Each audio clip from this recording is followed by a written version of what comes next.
Good morning, everyone. And the world keeps turning, and everything's well here on the farm. Ah, I have to say, when I look back,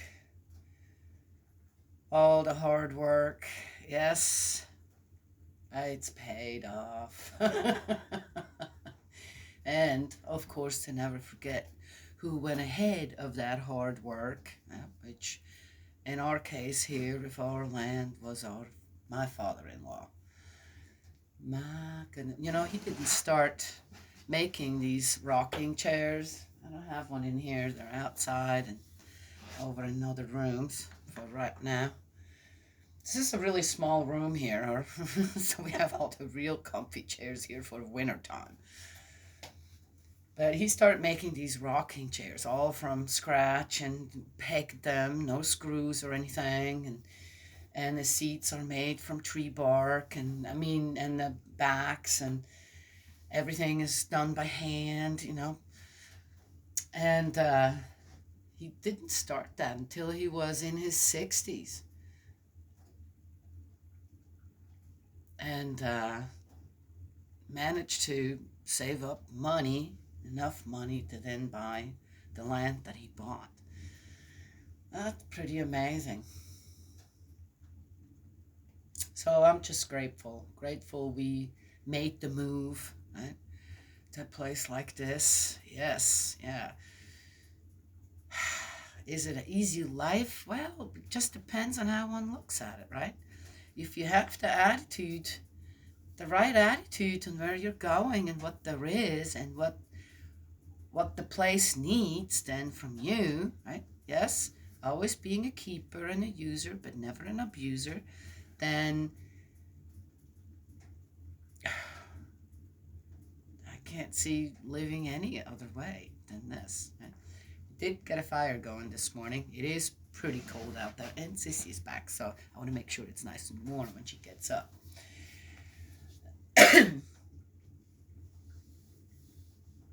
No snow.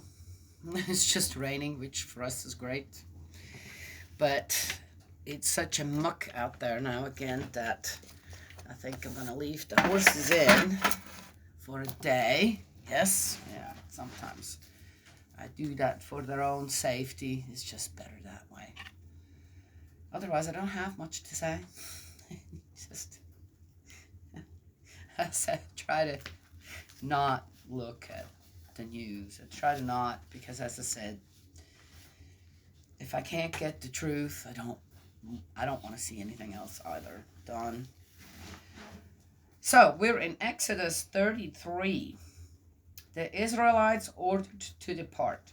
Yahweh then said to Moses, "Leave, move on from here, and you and the people whom you have brought here from Egypt to the country that I swore to Abraham, Isaac, and Jacob, that I would give to their descendants. I shall send an angel in front of you and drive out the Canaanites, the Amorites, and the Hittites, the Perizzites, the Hivites, and the Jebusites."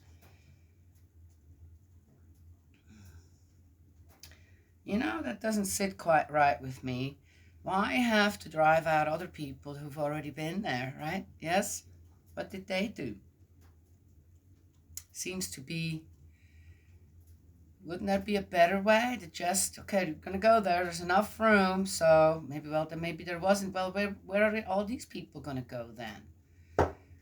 I'm not, okay, whatever. I'm not even. Move on towards a country flowing with milk and honey, but I myself shall not be going with you, or I might annihilate you on the way, for you are an obstinate people.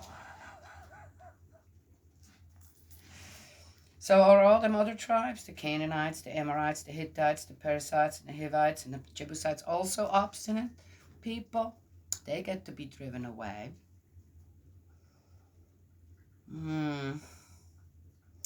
On hearing these stern words, the people went into mourning, and no one wore his ornaments.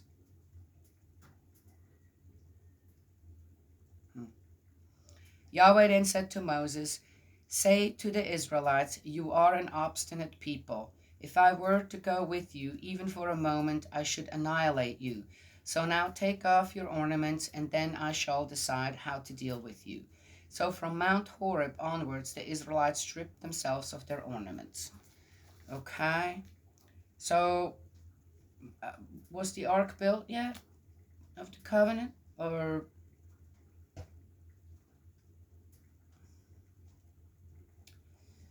oh, that's sad. Oh my gosh. I think I'm going to get depressed. Oh no, okay. I'm not going to get depressed. Difficult to understand the people from that time, in a way. Difficult to understand to have to hear words out of God's heart to mind like that, and it doesn't ring true. It just doesn't. Is it again to. I mean, the Israelites by now must have seen enough kind of miracles and amazing things happening where they survive, where they make it, and they keep going, and, you know, learning that God is it, Yahweh and no one else. And are they now scared? Or is that to scare them into, well, we better obey because now we don't have that protection anymore, right? Yes, now we're going to have to look out for ourselves, each other, right? More. I'm not sure how to take this. Well, anyway, let's keep reading. The tent. Moses used to take the tent and pitch it outside the camp, far away from the camp. He called it the tent of meeting. Anyone who wanted to consult Yahweh would go out to the tent of meeting. Okay, is that the ark now, or is this something different? Outside the camp. Whenever Moses went out to the tent, the people would all stand up, and every man would stand at the door of his tent and watch Moses until he went into the tent. All right, well, then he could have not been too far off. Can you imagine what kind of a tent city is that with, at least 1 million people or even more? Okay. And they could all see him? Okay. And whenever Moses went into the tent, the pillar of cloud would come down and station itself at the entrance to the tent. I thought he wasn't going to go with him. The angels showed themselves the same way God did? Okay. While Yahweh here we go. While Yahweh spoke with Moses. I thought he wasn't going to be with the people. Oh. The people could all see the pillar of cloud stationed at the entrance to the tent, and the people would all stand up and bow low, each at the door of his tent. Yahweh would talk to Moses face to face, as a man talks to his friend, and afterwards he would come back to the camp, but the young man who was his servant, Joshua, son of Nun, never left the inside of the tent. Oh. But Joshua wasn't one that was assigned, was he? Or was he? I don't remember Joshua being one of the names assigned to the care of the tent. Did things change afterwards? Well, I don't know. Okay, kind of confusing, but all right, let's keep reading. Moses prays. Moses said to Yahweh, "Look, you say to me, make the people move on, but you have not told me whom you are going to send with me, although you have said, I know you by name, and you enjoy my favor. If indeed I enjoy your favor, please show me your ways so that I understand you and continue to enjoy your favor. Consider, too, that this nation is your people." Yahweh then said, "I myself shall go with you, and I shall give you rest." What? I thought he said, To which he said, "If you do not come yourself, do not make us move on from here." Oh, well then. For how can it be known that I and my people enjoy your, there we go, favor, if not by your coming with us? By this we shall be marked out. I and your people from all the peoples on the face of the earth. Yahweh then said to Moses, "Again I shall do what you have asked, because you enjoy my favor, and because I know you by name."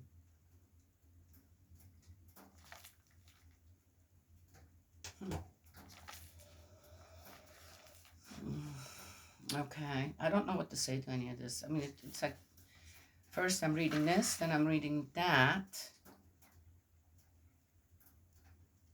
I, the way I know my parent in heaven, he's not a forth and back kind of individual spirit or whatever. It's a very clear on what, how his presence is. Yeah, yeah.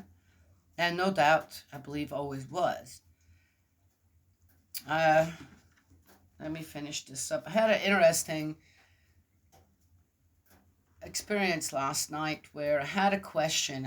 I need a little guidance here. I need to know if I'm being hoodwinked or not. Kind of okay. And basically what I got was not the answer to am I being hoodwinked? Am I being played? Right? Yes, by someone. It was the information is all there, right? Now you have to just admit, were you a little too exuberant about something before you got all the information? Yes? Clarified. Because it was something that really pulled at my heartstrings. And one wants to just help. One wants to do something and inspire others. Then when you suddenly realize, I think I've been had. Right? And the experience that I had was interesting in the way that I had to come up with the answer in the end myself. And it made me very, very sad. Yeah. And yet I felt that God and spirit world were right there with me.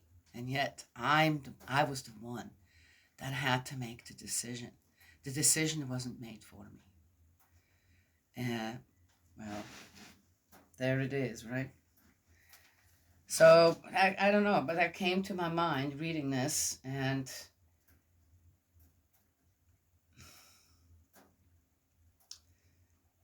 people like to depend on our Father in heaven, on our heavenly parent, God.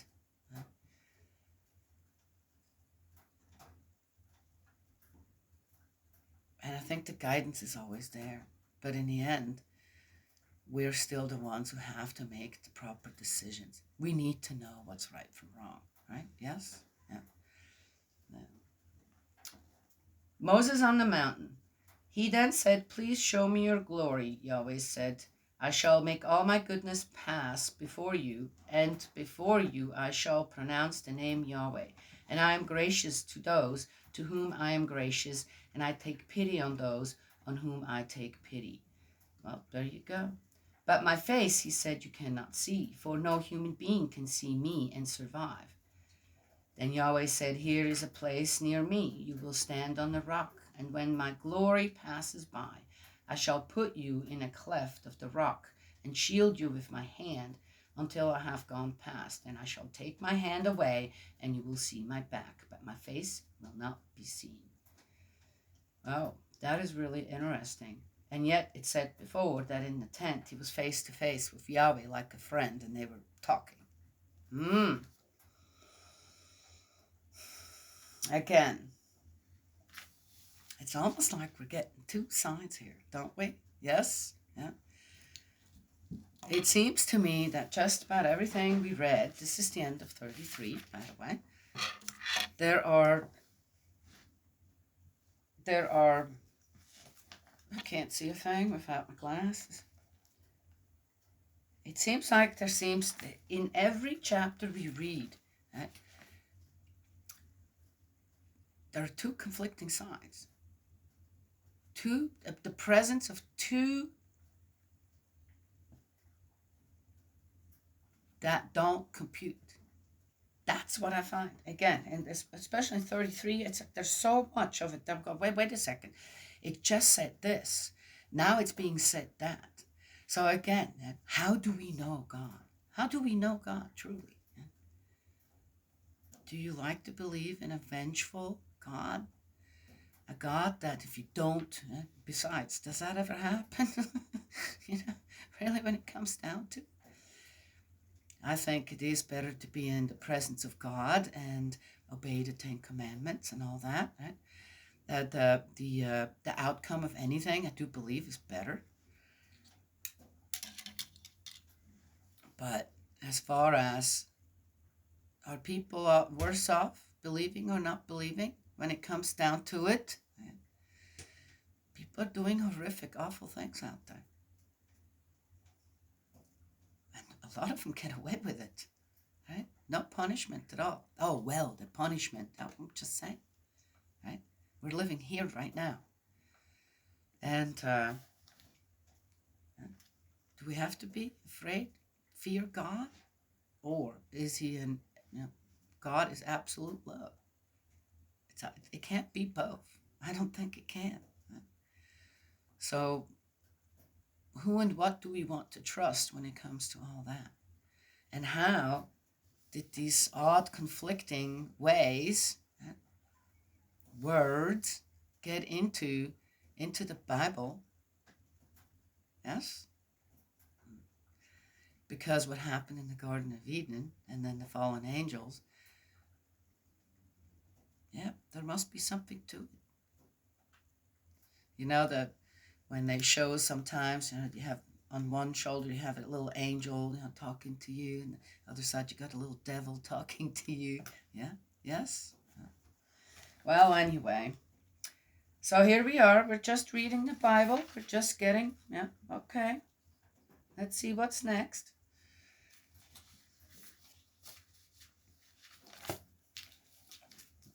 I thought about, I think I'm going to start reading a children's Bible for the children too, right? Yes? And I thought, can one actually do that without just sticking with just the stories, right? Without kind of giving a little bit of an explanation, and then are the explanations already too much for the children? Yes? I think that teaching children goodness and about God, the best thing is in nature and within the family, right? To teach your children kindness. Kindness and, the one thing, be sure your child's not a bully, right? Yes? That's a good start. Then when they are a certain age, right? Yeah. Some of the Bible stories, they are kind of cool, right? Yes. And why not read them to the children? I remember many of the stories that I heard and the way that they were told. I was good with them, right? But we get older, and then somehow we realize that, was I being told the truth actually about all this? Right? We should never lie to our children about God. Right? We should never do that. There. Huh? Why are you whining? Yeah? You were just outside barking half the night. Yes. What do you want now? It's not time for food yet. We're getting there. Huh? I know what he's looking for. His buddies to go out. He says, where are they? It's about time for our morning run. Huh? He's such a good boy for, there, you guys see him? There he is, looking so big. Look at that head of his. He's so big. He's such a good boy, though. He's so well-balanced dog. Yeah. Huh? Aren't you? And he's learning now to fence the homestead too. Yeah. Not sure I would want to come across him if I didn't know him. Not sure. It's a good thing I know you, huh? Yeah. He's so big.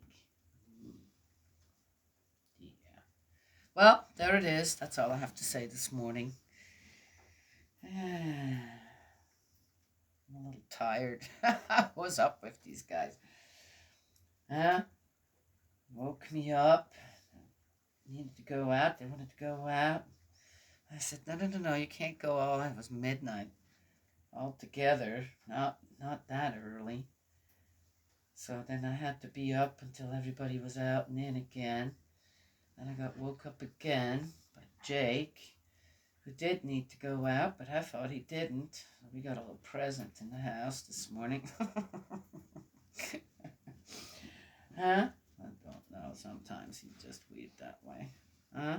He's totally house trained. I mean, Jake is our German Shepherd, but he gets too busy. I let him out too, and he gets too busy and forgets to do what he needs to do at time. Is that it? Hmm? Yeah. Anywho, so I was asleep and then up again. Asleep now. I'm a little tired. Oh, I got my Java here, my cup of coffee. Yes. Huh? Also, he doesn't jump up, which is good. He'd knock me down if he did. Huh? He's not a jumper. No. And he sits nice and quiet. Look at it. He sits nice and quiet. I like it. And he's just the right height. I don't have to bend down or anything. There, huh? Yeah, sits nice and quiet. He doesn't wiggle all over the place. He just enjoys the petting. Huh? Yeah. All right. Well, that's all I have to share this morning. All chapter kind of went from one thing to the other, and then, yeah. Well, that's what it is. Think about it all day again. God's love and blessings always. May He protect you, and I will talk to y'all another time.